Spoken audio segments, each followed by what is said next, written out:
नमस्कार, तुम्हा सर्वांचे स्वागत आहे माझ्या यूट्यूब चॅनलवरती. आज भाजीला काय करावं काय कळत नव्हतं आणि बापलेकांचं हे असं असतं की मला हे नको ते नको, हेच का केलीस तेच का केलीस असं चालू असते. मग म्हटलं अन्वयला मी आलू पराठे केले होते. मग म्हटलं आता आपल्या दोघांपुरतं काय करायचं, काय भाजी करावी कळत नव्हतं. बाकी सगळं तयार होतं, भात आमटी आणि चपात्या वगैरे. पण आता ह्यांना काय करायचं कळत नव्हतं. मग म्हटलं फरसाणा होता, मग फरसाण्याची भाजी करायला घेतली. कढई तापवली, त्यात 1 चमचाभर तेल घातलं, कांदा 1 घातला, टोमॅटो 1 अर्धं घातलं, 1 चमचाभर तिखट घातलं, छोटा चमचा हळद घातली आणि ते व्यवस्थित भाजून घेतलं. आणि मग नंतर मग त्यामध्ये 1 ग्लासभर पाणी टाकलं.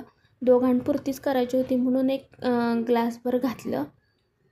आणि नंतर मग ते पाणी उकळल्यानंतर त्यामध्ये मी फरसाणा घातला. फरसाणा तेव्हाच मी घातला कारण आमच्यात ह्यांना मऊ फरसाण्याची भाजी आवडते. असं कुरकुरीत नको म्हणतात ते. मऊ फरसाण्याची भाजी त्यांना खूप आवडते. म्हणून मग मी लगेच त्यावेळेसच फरसाणा घालून ते पाणी आटल्यानंतर गॅस बंद केला. तुम्हाला जर मऊ झालेला फरसाणा आवडत नसेल तर तुम्ही आहे तसा हा कट उकळल्यानंतर गॅस बंद करा आणि जेवायच्या वेळेस तुम्ही त्यामध्ये फरसाणा घालून खाऊ शकता.